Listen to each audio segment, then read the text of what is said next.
عليكم ورحمة الله تعالى وبركاته. مرحبا بكم أحباباتي. اليوم المطبخ الاقتصادي العائلي كما عودتكم بوصفاته الزينة والاقتصادية. اليوم غادي نخدموا مع بعض التشيز كيك. نقولوا بسم الله ونروحوا في الوصفة. طاسة تاع كاطو، أي نوعية تاع بسكوي بيمو، مهم ما يكونش تاع شيكولا. رحت رحيته في الروبو ولا الأشوار. هنا نروحوا نديروا له الزبدة حتى نبسوه. نديروا له الزبده ونبداو نشوف.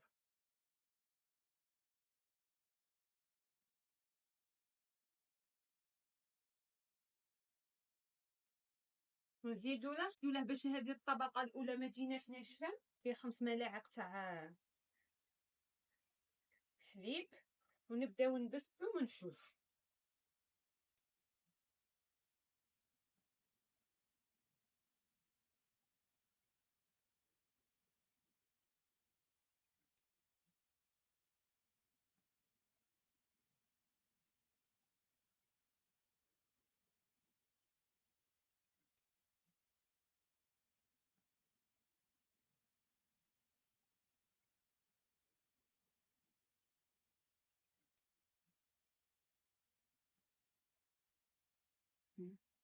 تنطيك شغل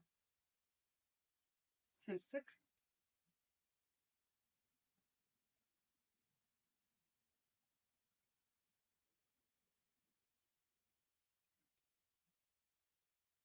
نروحو نجيبو المول نديرو الطبقه الاولى. انا عندي هذا المول اللي سهل لي العمليه باش كي نقلعها. ولا ما عندكمش هذا المول تنجموا ديروا لي كيسات تاع المادلين ولا اي مول، المهم ديروا له البابي كويسون باش ما يلصقلكمش. هذا مين فيه هذه تساعدني باش نجبدها. نروح نفرشوه كاع، نحاولوا كاع نسوي الوجه كيف كيف.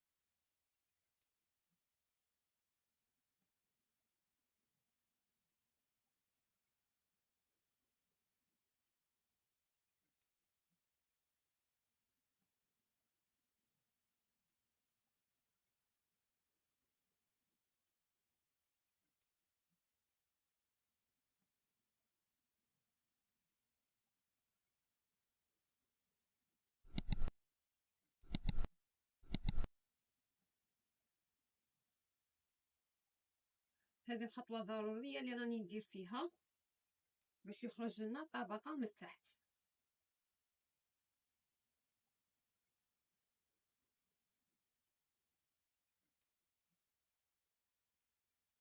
نروحو نديرو في الثلاجه ولا الكونجيلاتير باش يشد روحه مليح. نروحو نخدمو الطبقه تاع الكريم. نبداو من الوصفه. هنايا نحتاجو درت 200 غرام تاع جبن طري، وهنا المورسو تاع الجبن، ولا ما عندكمش المورسو تاع الجبن تعوضوها ب5 تاع المثلثات.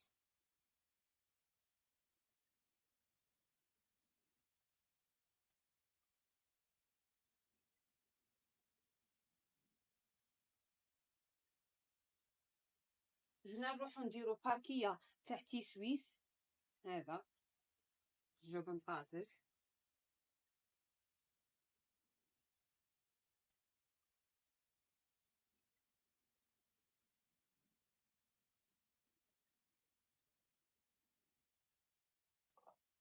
ونروحو نديرو كاس الا اصبع تاع بودرة الشونتيه.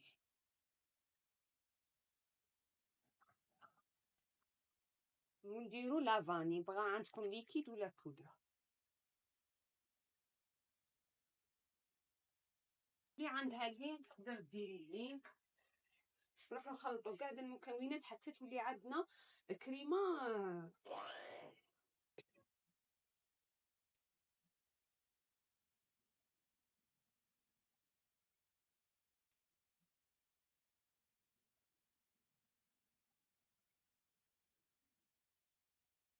انا طلعنا الفرماج مع لا شونتيي، ونعاود نقول لكم الفرماج لازم يكون ملوحه ناقصه. هذاك مش فرماج ميسكالبو. وزدت معاه تزيدي معاه فرماج المثلثات مع لا شونتيي، هذيك هي يكون الكو سوا سوا. لازم تختاري فرماج يكون الملوحه تاعها قليله، وتزيدي له حوالي 4 حبات ولا مورسو تاع فرماج مالح. نروحو نجيبو المول تاعنا. وشوف البروكلي.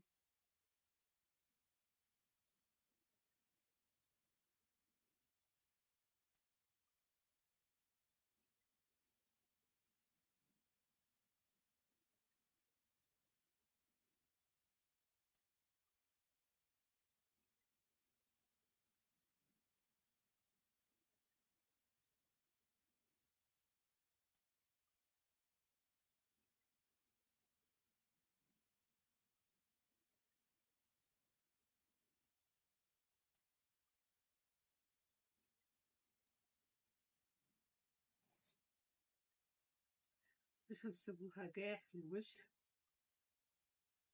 نديرو طبقة متساوية.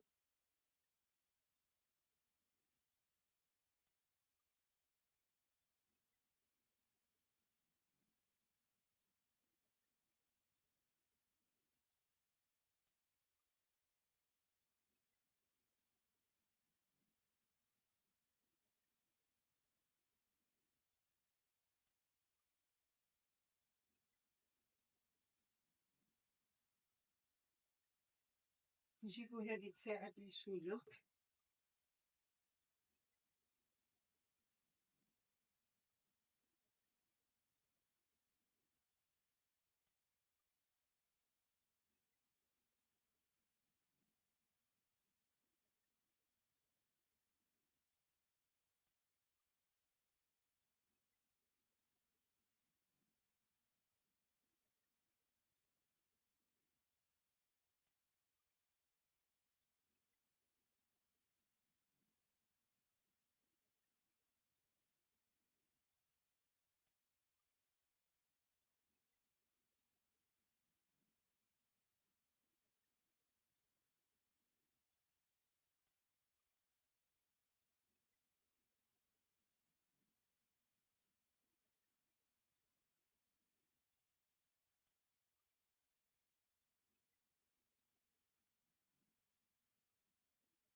نروحو نديروها في الثلاجة حوالي ساعتين، ومن بعد نروحو نقلعوها ونديرو لها التزيين بالكاناج تاع الفراولة، ولا تبغوا ديروها بالكراميل ولا بالموز، نتوما ليكم الاختيار، تقول لي تبغوا. غادي نروح نديرها في الثلاجة حوالي قلتلكم ساعتين تبرد مليح وتحكم روحها غاية، ونشوفوها مع بعض في طبق التقديم ان شاء الله.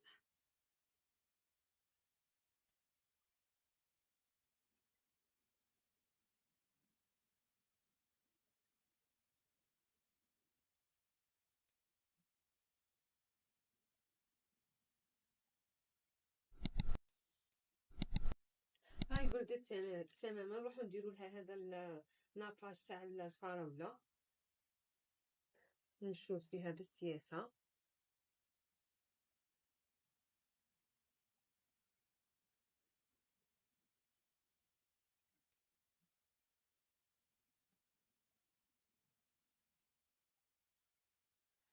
ديموا ليها، خلوها شويه تبرد باش تخرج لكم من المول.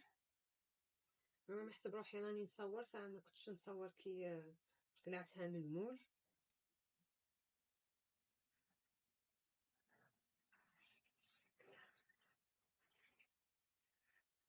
كانت الفراوله موجوده، انا حوست عليها ما صبتش. تخدموا السيرو تاعها عادي، ولا تشو هذا تاع الفراوله. وهنا راني نعاود نقول لكم اختاروا الفرماج اللي ما يكونش مالح، وديروا معاه قلت لكم جبن هذاك تاع المربع ولا تاع المثلث اللي يكون موجود عندكم، وتبعوني خطوة بخطوة وغادي تنجحوا في هذا تشيز كيك تاع المطاعم الفاخرة. ديريه في الدار.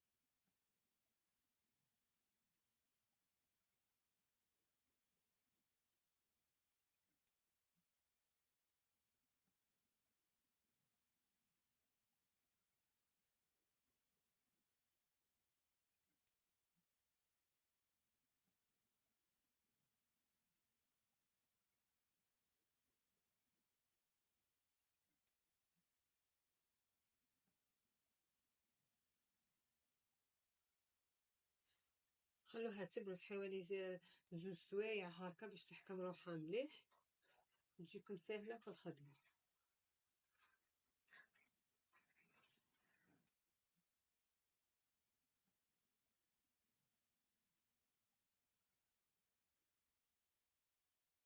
هنا بودرة الشونتي راني خادمتها معاكم.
شوفوا جات ما شاء الله،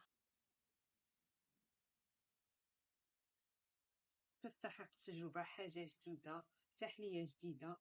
نقولكم إلى اللقاء في الملتقى في فيديو جديد إن شاء الله. ما تنسونيش بالاشتراك والدعم وتفعيل الجرس وتبارطاجوا هذا الفيديو، وإن شاء الله تجربوها وتنجحوا فيها وتبعوا غير طريقتي. هذه تشيز كيك بلا فرن بلا والو، ثلاجة، وتاكلي أحلى تشيز كيك من المطبخ الاقتصادي العائلي. نقولكم إلى اللقاء وفرجة ممتعة، تلاقاو في فعزينة.